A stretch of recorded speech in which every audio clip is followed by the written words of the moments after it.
Hello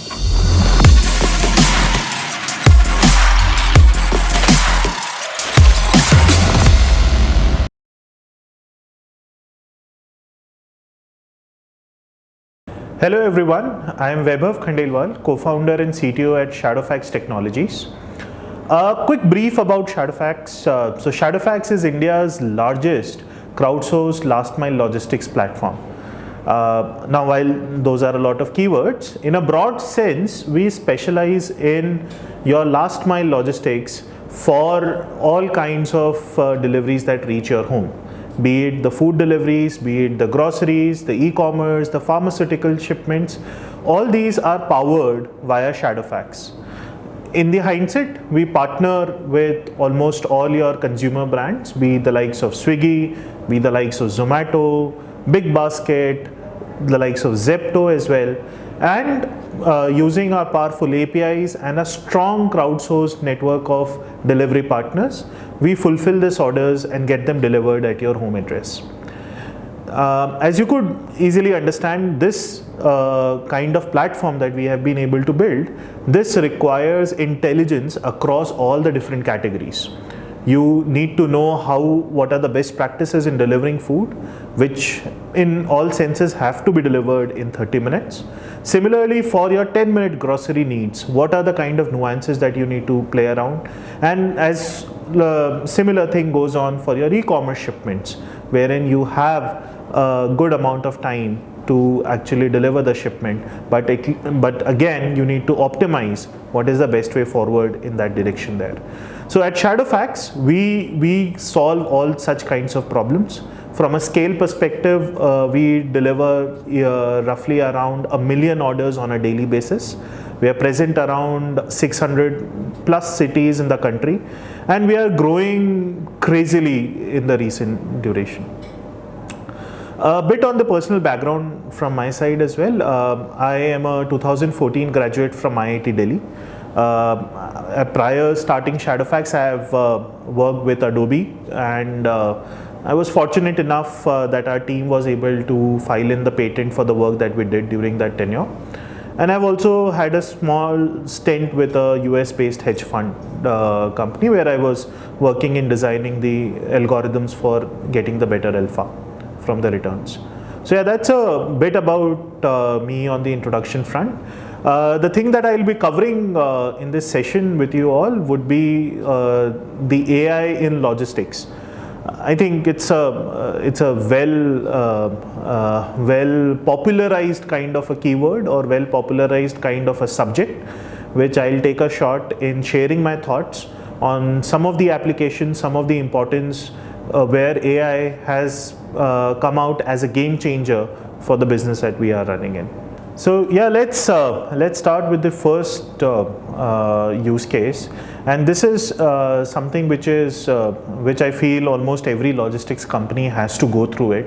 What I'll try to focus in that topic is the kind of differentiations or the kind of innovations that we have been able to bring onto the table, which have enhanced the state of the art that is there. So the first topic is, the first use case is on the ETA prediction and associated route optimization. So see, if you are a logistics company, if you are a logistics setup, you have to do route optimization.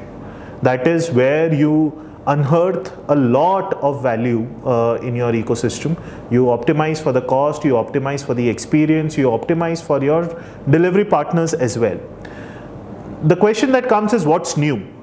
Now, there are lots of nuances here, and I'll try to focus first on them. Now, point number one is, in order to optimize routes, you need to know the accurate latitude and longitude of your addresses that are there. Now you might feel that it is a very solved in problem. I mean, when you place an order with, say, someone like Swiggy or someone like Big Basket, they ask for your current location or the location where you want the shipment to be delivered, and they know the lat long of your position. But consider the scenario of ordering on a platform like Amazon or ordering on a platform like Flipkart, where you do not share the accurate latitude longitude of your place. Now what Now in such scenarios, it actually becomes very difficult to actually identify what is the accurate latitude longitude of that. And there we have built in good neural net models which have allowed us to use the historical data of where our delivery partners visited, where did they mark a particular status, and identify, extract the right landmarks from the corresponding address to identify more precisely what is the accurate latitude longitude of that place. So that is one application, and this is an application which I feel a lot of companies have done. Even Google also provide that API, and that can be a fair question that a lot of you would have. So I would just want to add on here. So the process of geocoding, or the process of converting an address string into latitude and longitude, is a solved problem outside India. So if you go to United States, each address is actually geocodable to the accurate latitude longitude, because the way the city is planned, because the way the entire infrastructure is planned. In India, the constructions, the naming convention, all these are slightly haphazard, and which makes it a challenge to actually figure out what's the exact lat long of your place.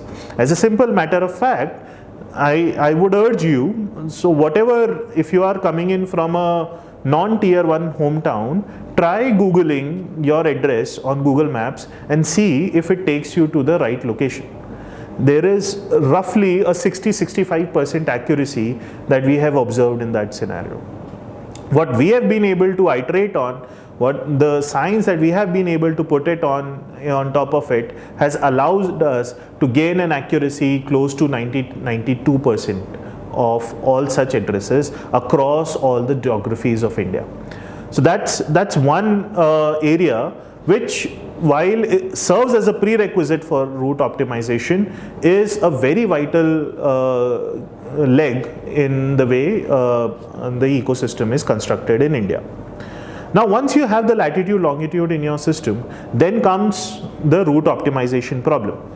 Now as a very naive understanding, it's very easy and very, I would say very basic to understand that route can be, the absolute algorithm for route optimization is a traveling salesman problem, wherein you try to solve that there are n points and you try to find what is the shortest or the least time consuming path to visit all the nodes. Now solving traveling salesman problem is not practical. Two reasons for that. Reason number one, that it has an order complexity of n factorial. When you are working at a scale of Indian ecosystem, wherein your smallest delivery hub would actually be delivering close to 500 shipments, at least on a bare minimum on a day, running a traveling salesman problem on that subset will never give you an answer in a day, unless you have access to very smart supercomputers. So that is point number one. Point number two is, now in order to solve for the problems in point number one, a lot of people have come up with different heuristics which take us closer to the actual solution.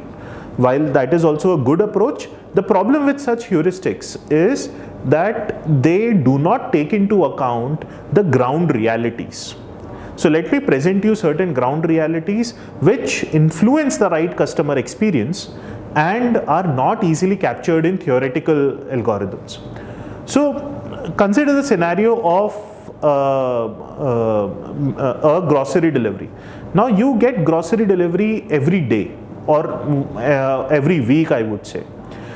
Wouldn't it be nice if you had the same delivery boy visiting you again? The reason why I'm saying so is because when a guy from Big Basket comes in, that guy generally has access inside your house, in your kitchen, to put in those packets. Now you would be more comfortable if you had a good experience with a known person and that person comes again and again for you. How do you bake that into your route allocation engines? Secondly, in order to, the roads in India and the other dynamics are so complex that they are not easily monitored or not easy information is available on Google Maps as well. So if you can identify that if a particular rider has affinity to a particular area, then can you remodel your routes in such a way that I know that person Ramesh knows a particular locality very well, and therefore I will try to align the routes in such a manner that I can assign orders belonging to that locality to that guy. How do you know whether a particular rider knows a particular locality very well?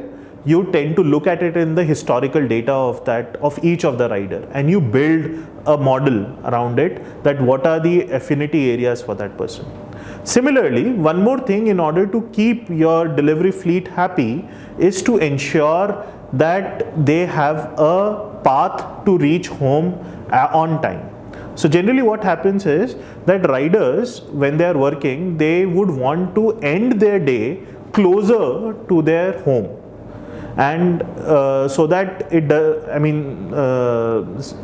does not hurt them to come back again into the platform. So see, if you understand the ground reality, all these delivery partners, they stay outskirts of the customer, or outskirts of the areas where we live. Because the rent in the areas that we live, they are not affordable by these people. Now when they are ending their day, if you ask them that you have to travel 10 kilometers back to get to your home, they would not want to come again onto your platform. So you need to focus on ensuring that their last order is closer to where they stay, and therefore that parameter also needs to come into your route optimization algorithm. So I hope I'm able to convey that the theoretical knowledge of route optimization differs from what runs on ground or what works on ground. And at the end of the day, these are the nuances which have allowed us to get our technology adopted on ground. Because I mean, see, we are a startup, we are a business, and all of us, we understand that we are not here to write academic papers. We are here to create ground impact. And therefore all these nuances are important in modeling there, and these have some of our learnings which have allowed us to move forward in this direction here. So that's a bit on the route optimization piece. I'll also briefly cover the ETA prediction part. So ETA is estimated time of arrival. Basically, if you are at point A and you have to go to point B, what is the time at which how much time will it take for you to reach point B? Now, when you talk in terms of the logistics sense, it involves a lot of factors. So for example, the ETA that you see on your Swiggy or Zomato app, that includes the time it will take for the restaurant to prepare the order. It will take the time for the delivery boy to reach from the restaurant to your home address. It will also include the time that it will take for your delivery boy to check in into your society, to reach your flat. And all these parameters have to be modeled, right? So you do not have, so while one can argue that there are Google Maps APIs which are available, which can tell us that how much time will it take to go from point A to point B, there aren't ready available APIs or ready available solutions which can model how much time it will take for the restaurant to prepare the order, or how much time will it take for while you enter into that society. All these things have to be modeled using the historical data. So let's talk about how much time will it take at the restaurant. So it is a function of what items have you ordered. It is also a function of what is it the peak time for the restaurant. So for example, if the restaurant has already 5 orders pending, it is natural that the upcoming order might get delayed. It is also a function of the couple of other factors, that is the restaurant, I mean, there are certain restaurants which prioritize delivery orders first, and there are some restaurants which prioritize in-dine experience first.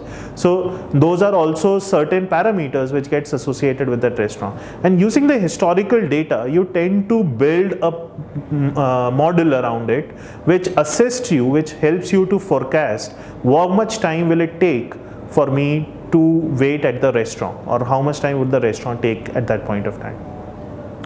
Similarly, at the doorstep point, which is the last 100 meter, There you can fetch in data from the likes of MyGate or No Broker, which can help you that at what time did the delivery boy check in into MyGate, and at what point did the order was delivered to you.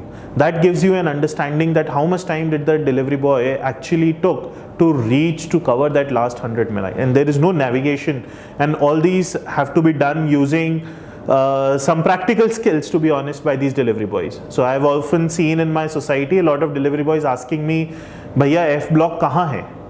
And I have to guide them or navigate them that go here and then take a right and then you will reach out there. So all these things need to be baked in here. Coming on to the other part as well, which I would also want to focus a bit more, is on the ETA or on the traffic conditions, or how much time will it take to go from point A to point B in the Indian roads and Indian scenarios. So as consumers, we all know the solution to it is Google Maps. Now Google Maps again may not be, and depending on different use cases, may not be a practical scenario for companies which are running things at scale. Now while this is a controversial statement, I would like to back it up. Generally these APIs, when used by businesses, they are decently expensive, and Google generally has does have a significant charge around it. So while one is on the expense side, the other is on the latency side. Since these servers are hosted outside your VPC, there is a definite latency involved in that. So due to latency, there is a restriction on the number of optimizations that you can run. One of the open source technologies that has helped the likes of Uber, and we have also learned from there, is to use OSRM. So OSRM, when coupled with OSM, which is OpenStreetMaps, that allows you to build a routing engine wherein you can use your existing location data to input the traffic patterns, to learn the traffic patterns, input it there, and you can use it as an open source alternative hosted on your platforms for free. And to be honest, at this scale, we have gained a lot of insights around it. The beauty of this solution is that it is hosted on our servers, and it learns from the data, or it learns from the location data that we have on our platform. So yeah, that's a bit on the ETA side of things. I hope I was able to explain the problem statements in this direction, and some of the learnings and experiments that we have been able to do in this direction. So moving on to the next use case, that's on the demand forecasting side.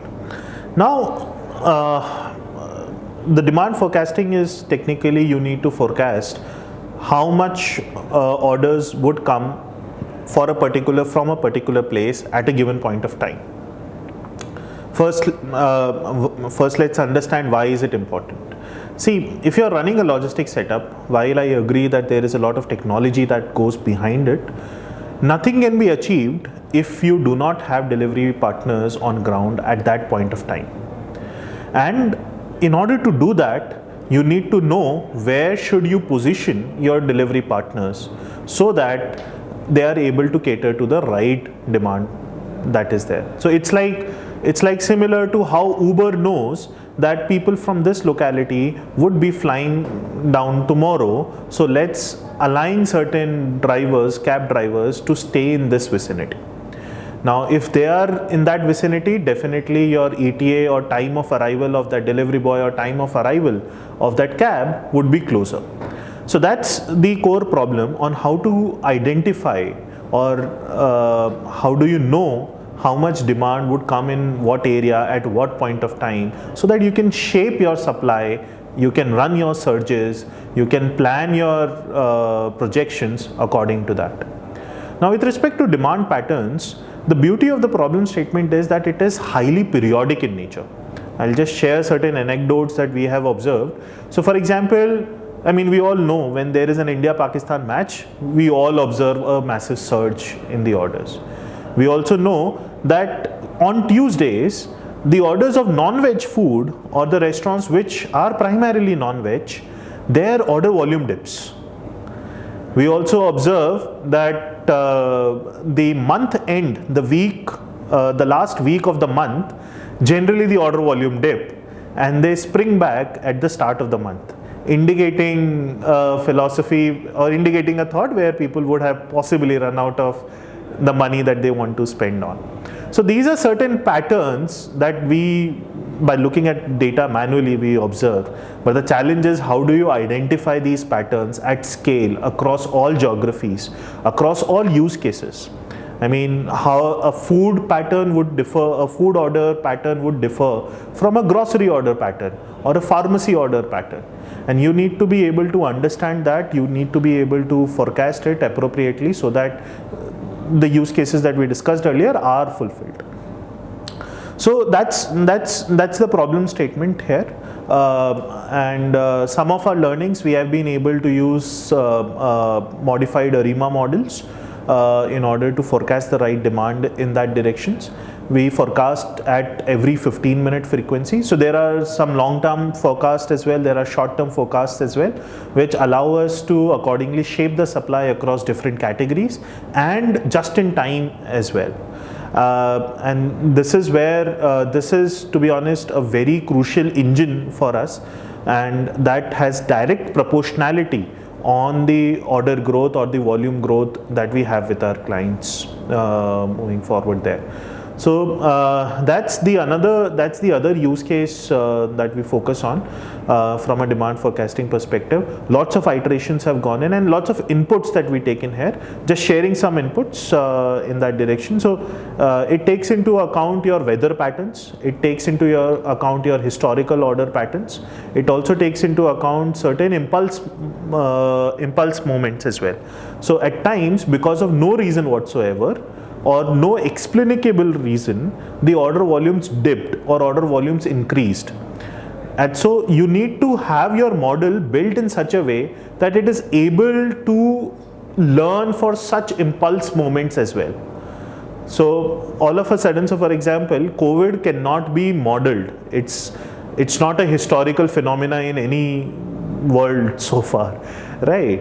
And there was so much uncertainties there. But those uncertainties, they took an impulse at one point of time, but they normalized after that. So your algorithm should be able to self-learn if its forecast is differing from the ground reality.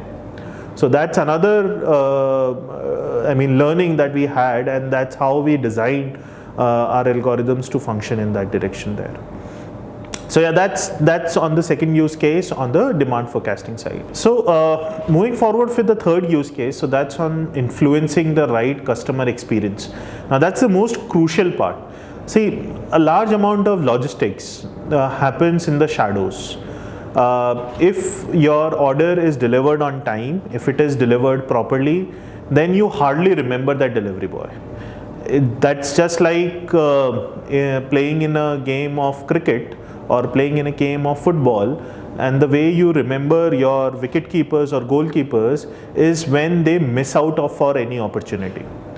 A wicket keeper standing throughout the test match, collecting all your catches, collecting all your balls, doesn't get any recognition, but the moment he or she gets down on one stumping or gets down on one catch, that is where the news headlines become in.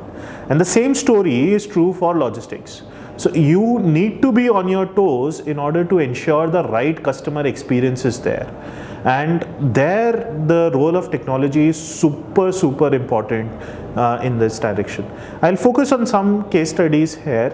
So let's understand the most common one, and I mean that's a sad state of affair, but I hope a lot of you would have experienced this kind of experience earlier. So while delivering your e-commerce shipments, I hope some of you would have experienced a message come to you that you were not reachable and hence we were not able to deliver the shipment to you today.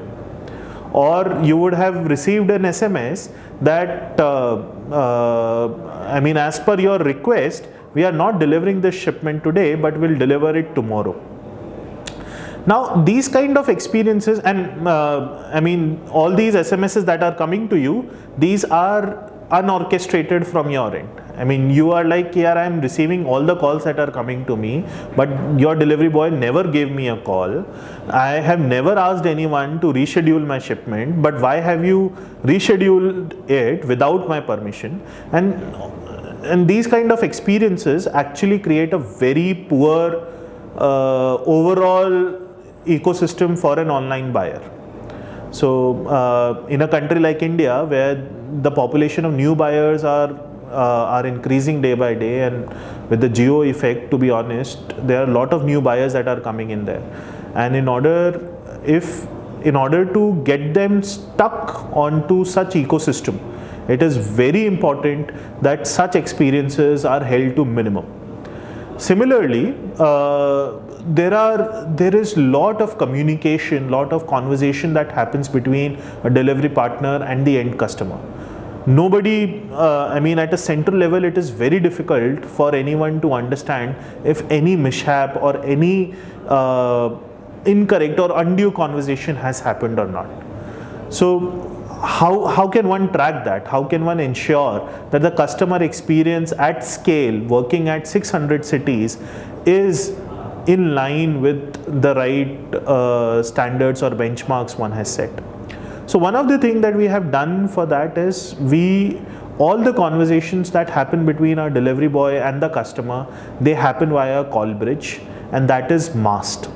So the numbers are not visible to either of the parties.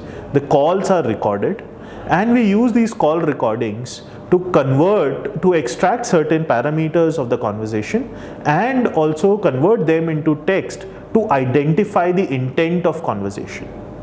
So let's say, for example, for the first use case, we use this speech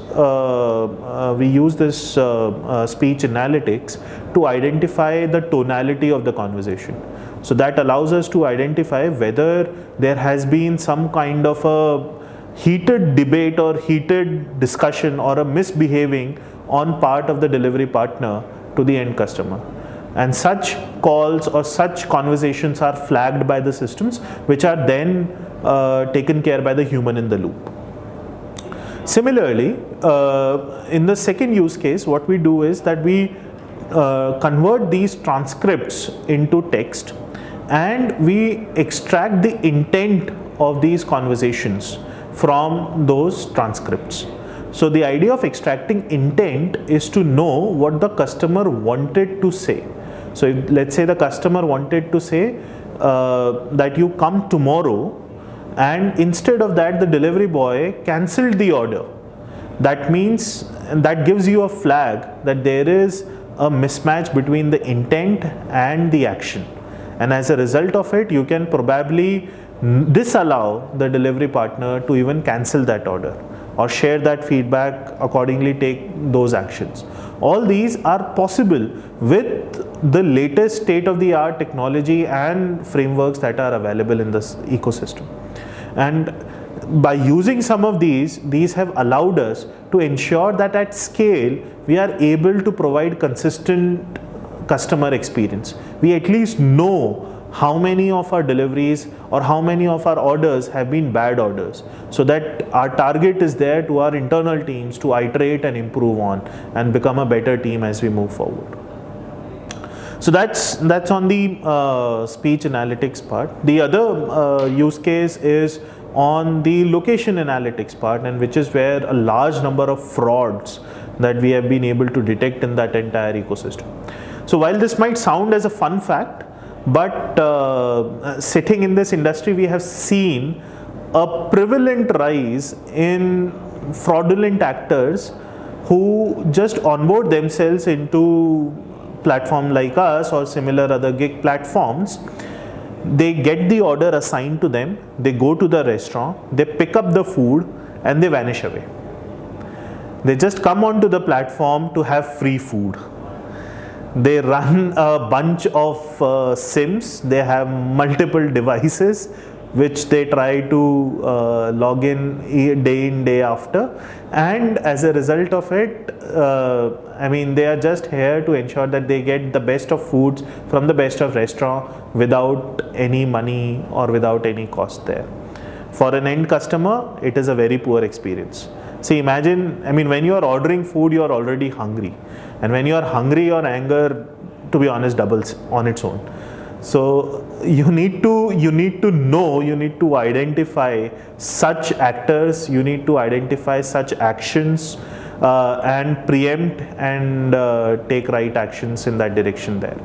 So the location analytics, the way we analyze the location stream of data that comes from the delivery partner, the way we profile the partner, we tend to identify the right network that this person has come in, that how many people does he know, how many orders that the person has done earlier. We are in a zone where we wish to build a blockchain initiative in that direction so that we can have a credibility score across all platforms for these gig workers. But trust me, it's a massive size problem where I'll be honest, I mean, while we are applying the best of technologies, we are not in a state where we are very confident that this is under the thresholds or under the control mechanisms that we have wanted. So yeah, these are the other side of the coin where AI has been able to help us ensure that there is consistent customer experience, that there is the best of I mean, as an end customer, be it medicines, be it food, be it grocery, or be it your regular e-commerce shipments, nothing, I mean, everything is given as a pleasant experience to you. So yeah, that by this I'll conclude the different use cases that AI has been able to help us from a last mile logistics standpoint.